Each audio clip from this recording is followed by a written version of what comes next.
اللہ الرحمن الرحیم۔ پروگرام بچوں سے بات میں حاضر خدمت ہیں۔ السلام علیکم بچوں۔ وعلیکم السلام۔ آپ سب لوگ ٹھیک ہیں؟ جی۔ جزاک اللہ، اللہ تعالیٰ آپ کو سلامت رکھے۔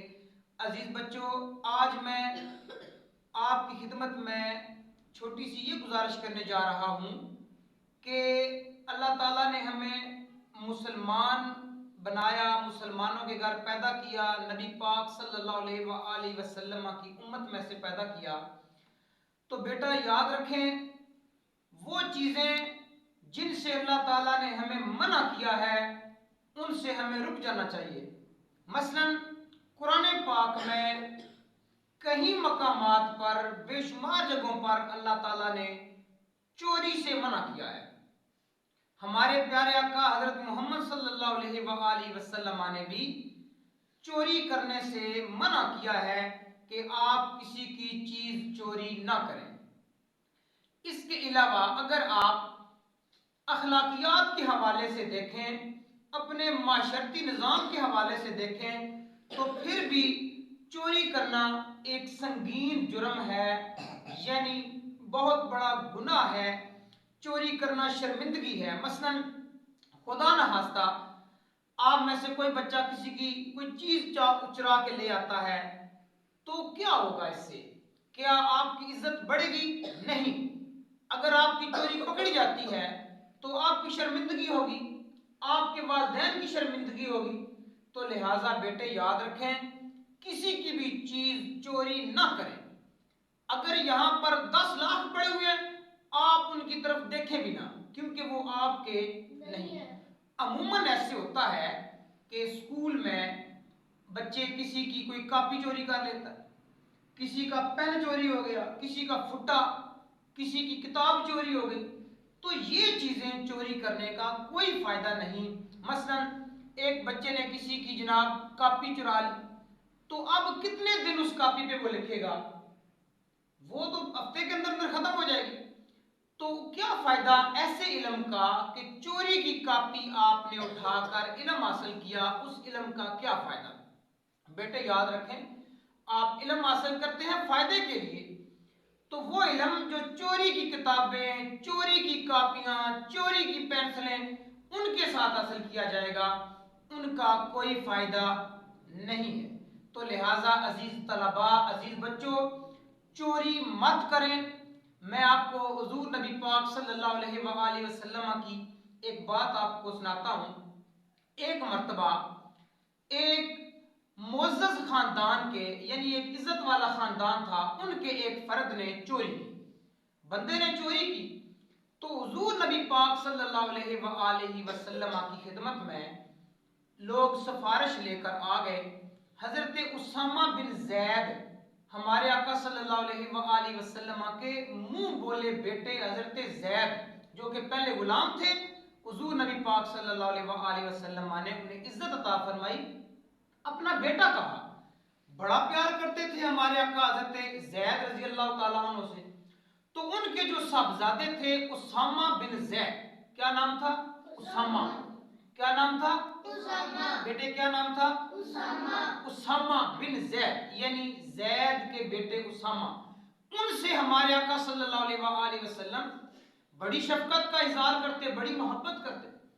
تو وہ قبیلے کے معزز لوگ حضرت اسامہ رضی اللہ تعالیٰ عنہ کی خدمت میں حاضر ہوئے اور انہوں نے کہا کہ جناب آپ سفارش کریں، آقا دو جہاں صلی اللہ علیہ وآلہ وسلم جو شرعی حد ہے، یعنی یاد رکھیں چوری اگر آپ کرتے ہیں پکڑی جاتی ہے تو شرعی حد یہ ہے کہ دایاں ہاتھ کاٹ دیا جائے۔ کیا کاٹ دیا جائے؟ تو وہ یہ کہہ رہے تھے جناب اگر چوری پکڑی گئی ہے تو ہمارے قبیلے کے اس آدمی کا ہاتھ کاٹ دیا جاتا ہے تو ہماری تو بڑی بدنامی ہوگی، ہماری تو بے عزتی ہو جائے گی، تو لہٰذا اس بار آپ ہمیں معاف کر دیں تو نیکسٹ ہم چوری نہیں کریں گے۔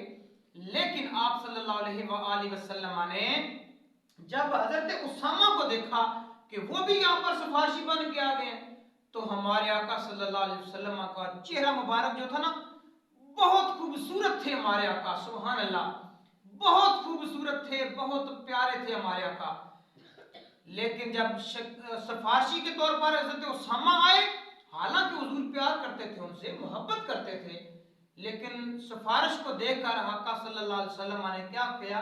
غصے کا اظہار کیا، حضور کا چہرہ مبارک سرخ ہو گیا، اور آپ نے فرمایا کہ جو پہلی قومیں تھیں نا، جو پہلی قومیں تھیں، گزشتہ قومیں تھیں، ان کے امیر لوگ گناہ کرتے انہیں چھوڑ دیا جاتا، اور غریب لوگ اگر گناہ کرتے انہیں سزائیں دی جاتی، تو یہی سبب تھا ان قوموں کے برباد ہونے کا۔ لہٰذا آپ نے فرمایا کہ اگر میری بیٹی فاطمہ بھی چوری کرتی تو میں ان کا بھی جو ہے وہ ہاتھ کاٹ دیتا۔ اس واقعہ سے کیا بات واضح ہوتی ہے؟ بات واضح یہ ہوتی ہے کہ چوری کرنا ایک سنگین جرم ہے، اللہ تعالیٰ کی نافرمانی ہے، سخت گناہ ہے۔ لہٰذا بیٹا یاد رکھیں، کسی انسان کی بھی چوری نہ کریں۔ مثلا موجودہ دور آج ماشاءاللہ 6 دسمبر سن 2023 ہے، آپ کو پتہ ہے کتنی مہنگائی ہے؟ بیٹے پتہ ہے آپ کو؟ بیٹا بہت مہنگائی ہے اس وقت، آپ کو پتہ نہیں، آپ کو تو گھر والے چیزیں لے دیتے ہیں، لیکن بہت مہنگائی ہے۔ اس مہنگائی کے دور میں اگر آپ کسی کی 60 روپے کی 100 روپے کی کاپی چرا لیتے ہیں، 150 روپے کا پین چرا لیتے ہیں، تو اس سے جس کی چیز چوری کی آپ نے، اس کے گھر میں لڑائی ہو سکتی ہے، ٹھیک ہے، تو اسے گھر سے مار پڑ سکتی ہے۔ تو لہٰذا آپ بیٹا کسی کی چیز چوری نہ کریں۔ اگر آپ کو اسکول میں، مسجد میں، راستے میں کوئی چیز ملتی ہے تو آپ اپنے استاد محترم کو دیں، آپ کہیں کہ جناب یہ چیز، یہ کتاب، یہ کاپی، یہ پین مجھے ملا ہے، آپ ان کو دے دیں۔ وہ بات واضح ہو گئی؟ عبدالعزیز صاحب بولے نا ذرا، بات کلیئر ہو گئی؟ اسرار صاحب کوئی بھی چیز آپ کو ملے گی تو کیا کریں گے آپ؟ سب سے پہلے اسکول میں ہے تو اپنے استاد محترم کو دیں، اپنے استاد صاحب کو وہ چیز آپ نے دینی ہے، ٹھیک ہے۔ اگر آپ مسجد میں ہیں، چیز چوری کی مل گئی آپ کو، گھڑی ادھر وضو پہ پڑی ہوئی کسی کی، اینکیں پڑی ہوئی ہیں، کسی کا پرس یہاں پر رہ گیا، تو کیا کریں گے آپ؟ وہ اٹھا کر آپ یہاں مجھے دیں، یا جس مسجد میں ہے وہاں کی انتظامیہ کو دے دیں، وہاں امام مسجد صاحب کو دیں، پھر وہ آگے جمعے پہ اعلان کر دیں گے یا نماز میں اعلان کر دیں گے۔ انڈرسٹینڈ؟ تو بیٹا راستے میں کوئی شے ملتی ہے، آپ چپ کر کے اپنے والد صاحب کو دیں، کہ ابا جان یہ چیز راستے سے ملی ہے، وہ خود آگے اس کا کریں گے، اس کے حقدار تک پہنچا دیں گے۔